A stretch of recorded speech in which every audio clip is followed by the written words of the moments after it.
بسم اللہ الرحمن الرحیم، اللہم صلی علی محمد وعلی آل محمد۔ میرے دوستوں، ایک جلیل القدر صحابی کا واقعہ آپ کے سامنے لے کے پیش ہوا ہوں۔ آپ سب جانتے ہیں کہ میں نے اس کا جو ہے آپ نے تھمنیل پر بھی دیکھ لیا ہوگا، حضرت حجر ابن عدی رضی اللہ تعالیٰ عنہ۔ عام طور پر ان صحابی سے لوگ واقف نہیں ہیں یہ کون تھے، اس لیے میں آپ کے سامنے جو ہے یہ واقعہ پیش کرنے جا رہا ہوں۔ دیکھیں، حضرت حجر ابن عدی رضی اللہ تعالیٰ عنہ جو ہے جلیل و قدر صحابیوں میں ان کا شمار ہوتا ہے۔ آپ جو ہے کبار صحابہ میں آپ کا شمار ہوتا ہے۔ آپ بڑی زاہد، عابد اور بڑی انٹلیکچوئل پرسنالٹی تھے، آپ کی دانش مند انسان تھے۔ آپ نے 9 ہجری کے اندر اسلام قبول کرا اور حضرت عمر فاروق رضی اللہ تعالیٰ عنہ کے دور کے اندر کئی مارکے لڑے، آپ نے کئی فتوحات بھی کری۔ اسی طرح سے حضرت علی رضی اللہ تعالیٰ عنہ کے دور کے اندر آپ نے جنگ صفین اور جنگ نہروان میں بھی شرکت کری اور اس میں بھی بڑا ہی اہم رول آپ نے ادا کرا۔ آپ حضرت علی رضی اللہ تعالیٰ عنہ سے بے انتہا محبت فرماتے تھے، آپ ان کے لیے جان دینے کو تیار تھے۔ آپ ان کے ساتھ لڑے ہیں، پیش پیش رہے ہیں، آپ کے قدم سے قدم بڑھا کے لگا کے وہ چلے ہیں، حضرت حجر ابن عدی رضی اللہ تعالیٰ عنہ۔ یہ صحابی جو تھے، ان کو 51 ہجری کے اندر حضرت امیر معاویہ رضی اللہ تعالیٰ عنہ کے حکم سے شہید کر دیا گیا۔ اس کا واقعہ جو ہے میں آپ کے سامنے رکھنے جا رہا ہوں کہ ان کی شہادت کس وجہ سے ہوئی، وہ آپ کے سامنے رکھتا ہوں۔ دیکھیں، حضرت حجر ابن عدی رضی اللہ تعالیٰ عنہ کوفہ کے رہنے والے تھے۔ آپ کوفہ کے اندر مقیم تھے۔ کوفہ کا جو گورنر تھا وہ زیاد بنا 51 ہجری میں۔ اس سے پہلے مغیرہ ابن شعبہ رضی اللہ تعالیٰ عنہ کوفہ کے گورنر رہے۔ حضرت امیر معاویہ رضی اللہ تعالیٰ عنہ کے جب خلافت آئی، یعنی وہ بادشاہ بنے، تو اس کے بعد سے ہی حضرت علی رضی اللہ تعالیٰ عنہ کے اوپر سب و شتم یعنی لعنت اور ملامت کا سلسلہ شروع ہو گیا۔ آپ کو لعنت کری جاتی تھی، لعن اللہ ابو تراب، اور آپ پر سب و شتم کرا جاتا تھا۔ یہ ہر جگہ ہی ہو رہا تھا، کوفہ کے اندر بھی یہ معاملہ ہو رہا تھا۔ مغیرہ ابن شعبہ رضی اللہ تعالیٰ عنہ کے دور کے اندر بھی یہ کھڑے ہو کے حضرت علی کے تعلق سے جو ہے بڑی ہی فضائل ان کے بیان کرتے تھے اور مذمت کرتے تھے امیر شام کی اور خود کوفہ کے گورنر کی بھی۔ مغیرہ ابن شعبہ رضی اللہ تعالیٰ عنہ ان کا مرتبہ جانتے تھے، تو ان کے ساتھ کوئی انہوں نے ایکشن نہیں لیا۔ لیکن مغیرہ ابن شعبہ رضی اللہ تعالیٰ عنہ کا انتقال ہوا 50 یا 51 ہجری کے اندر۔ اس کے بعد بصرہ کا گورنر بن گیا۔ بصرہ کا جو گورنر تھا زیاد، اس کو کوفہ کی گورنری بھی مل گئی۔ وہ کوفہ کا گورنر بنا ہے، تو حضرت حجر ابن عدی رضی اللہ تعالیٰ عنہ اور حضرت حجر ابن عدی رضی اللہ تعالیٰ عنہ اور زیاد کے بیچ میں ایک کشمکش کا ماحول چلنے لگا۔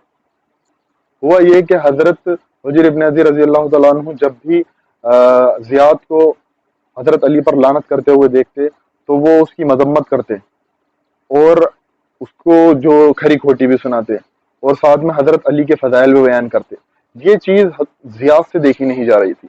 زیاد بار بار اس چیز کو دیکھتا اور اگنور کرنے کی کوشش کرتا، لیکن حضرت حجر ابن عدی رضی اللہ تعالیٰ عنہ خاموش نہیں رہتے۔ وہ کھڑے ہو کے مسجد کے اندر ہی جو ہے حضرت علی کے فضائل بیان کرنا شروع کر دیتے، اور یہی معاملہ چلتا رہا۔ ایک مرتبہ حضرت حجر ابن عدی رضی اللہ تعالیٰ عنہ نے دیکھا کہ زیاد جمعے کی نماز پڑھا رہا ہے، اور اس میں خطبے کے دوران اس نے اتنی لیٹ کر دیا، تقریر کرتے کرتے، حضرت علی پر لعنت کرتے کرتے، کہ عصر کا وقت بھی جانے لگا۔ تو حضرت حجر ابن عدی رضی اللہ تعالیٰ عنہ نے زیاد کے اوپر کنکریاں ماری اور کہا کہ عصر کا وقت بھی جا رہا ہے، اب تم کب نماز پڑھاؤ گے؟ اس پر اس کو غصہ آیا اور وہ تلملا اٹھا۔ اس نے سوچا اس معاملے کو ختم کرا جائے، حجر ابن عدی کو ان کا صفایا ہی کر دیا جائے۔ اس نے ایک کیس چلایا حضرت حجر ابن عدی پر اور ان کے 12 ساتھیوں پر۔ ان کے خلاف جھوٹی گواہیاں لی گئیں اور وہ جھوٹا مقدمہ چلایا گیا، اور ساتھ میں پھر اس مقدمے کو اور ان کے 12 ساتھیوں کو لے کے جو ہے شام روانہ کر دیا، یعنی حضرت امیر معاویہ رضی اللہ تعالیٰ عنہ کے پاس۔ اس جھوٹی گواہیوں کے اندر کئی بڑے بڑے نام بھی آتے ہیں۔ ہوا یہ کہ جب امیر معاویہ رضی اللہ تعالیٰ عنہ کے پاس یہ معاملہ گیا ہے، تو وہاں کی گواہیاں دیکھ کے اور گورنر کی گواہی دیکھ کے حضرت حجر ابن عدی اور ان کے 12 ساتھیوں کو سزائے موت کا جو ہے فرمان جاری کر دیا گیا ان کے لیے۔ ہوا یہ کہ ایک صحابی تھے ان کے ساتھی، حضرت عبد الرحمن بن حسان، ان کو تو واپس کوفہ بھیج دیا گیا۔ امیر شام نے ان کو واپس کوفہ بھیجا اور کہا کہ ان کو دردناک سزا دو، اور دردناک سزا یہ دی گئی کہ ان کو زندہ قبر میں دفنا دیا گیا۔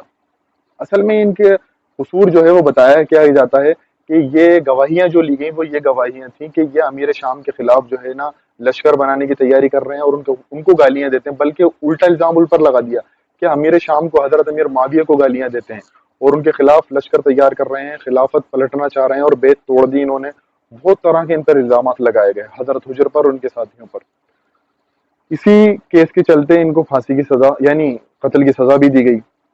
ہوا یہ کہ حضرت حجر ابن عدی رضی اللہ تعالیٰ عنہ ان کے 12 ساتھیوں میں سے ایک کو تو جو ہے واپس کوفہ بھجا دیا گیا اور ان کو جو ہے سزائے موت دی گئی قبر میں دفنا کے، اور ان کو شام کے اندر جو ان کے بچے ہوئے ساتھی تھے ان کو شام کے اندر ہی سزائے موت دی گئی، اور وہاں پر دی گئی جو حضرت عمر فاروق رضی اللہ تعالیٰ عنہ کے دور میں حضرت حجر ابن عدی رضی اللہ تعالیٰ عنہ نے خود لڑ کے فتح کرا تھا، وہاں پر انہی جنگلوں کے اندر ان کو جو ہے سزائے موت دی گئی ان کے 12 ساتھیوں کو۔ اور موت ان کو جب سزا دی جا رہی تھی، دجال وہ جو جلاد تھے انہوں نے یہ کہا کہ اگر تم حضرت علی پر لعنت کر دو تو تمہیں بخش دیا جائے گا۔ تو حضرت حجر ابن عدی اور ان کے ساتھیوں نے کہا کہ جس سے زندگی بھر محبت کری اس پر اب لعنت نہیں کریں گے، اور اللہ تبارک تعالیٰ ناراض ہو جائے گا اس بات سے، تو حضرت علی پر ہم لعنت نہیں کریں گے۔ جس سے زندگی بھر محبت کری اس سے اب مرتے وقت تلوار کے زور پر، تلوار کے دم پر اس پہ لعنت کر دیں، یہ کیسے ہو سکتا ہے جبکہ اللہ کے رسول نے تو حکم دیا ہے علی سے محبت کرنے کا۔ تو حضرت حجر ابن عدی نے 2 شرطیں رکھیں جلادوں کے سامنے کہ ایک تو مجھے جو ہے مرنے سے پہلے 2 رکعت نماز نفل پڑھنے کی اجازت دو۔ آپ نے 2 رکعت نماز نفل پڑھی اور کہا کہ زندگی میں نے اتنی جلدی نماز کبھی نہیں پڑھی، اس لیے جلدی نماز پڑھی کہ تم یہ نہ سوچو کہ میں موت کو ٹالنا چاہتا ہوں۔ اور دوسری شرط یہ رکھی کہ میرے کپڑے جو خون آلود کپڑے ہیں، جب تم مجھ پر تیر چلاؤ گے اور وہ خون آلود کپڑے ان کو نہ اتارنا، اور ساتھ میں میری بیڑیاں بھی نہ کھولنا، میں امیر شام سے پلسرات پر ملوں گا انہی کپڑوں میں۔ حضرت حجر ابن عدی رضی اللہ تعالیٰ عنہ کا قصور کیا تھا یہ جاننا چاہیے۔ اصل میں ان کا قصور جو تھا وہ یہ تھا کہ آپ حضرت علی رضی اللہ تعالیٰ عنہ سے بے انتہا محبت کرتے تھے، اور اسی کے لیے بار بار آپ کھڑے بھی ہو جاتے تھے کہ حضرت علی کے خلاف کوئی بولتا تھا تو آپ اس کی مذمت کرتے تھے اور حضرت علی کے فضائل سنایا کرتے تھے۔ یہ واقعہ امام ابن حجر نے اپنی تاریخ میں، اور امام ابن عبد البر نے، امام ابن اسیر نے، اور امام ابن کثیر نے، اور امام زاہبی نے بھی اپنی تاریخ کے اندر نقل کیا ہے یہ واقعہ، اور مستدرک للحاکم کے اندر بھی احادیث آئی ہیں اسی واقعے کے تعلق سے۔ تو یہ ایک بڑا ہی دردناک واقعہ ہے کہ حضرت حجر ابن عدی اور ان کے ساتھیوں کو صرف اس گناہ پر قتل کر دیا جاتا ہے کہ وہ اپنے ایک مومن بھائی سے محبت کرتے ہیں، حالانکہ حضرت علی رضی اللہ تعالیٰ عنہ کی شہادت کو تقریباً اگر دیکھا جائے تو 10 سال ہو چکے تھے لیکن آپ کی محبت کم نہ ہوئی۔ یہ ہے مومن بھائی کا مومن بھائی سے محبت کا معاملہ۔ آج اسی پر اکتفا کرتے ہیں۔ اللہ تبارک و تعالیٰ ہمیں کہنے سننے کے ساتھ ساتھ عمل کرنے کی توفیق عطا فرمائے۔ وآخر دعوانا ان الحمد للہ رب العالمین۔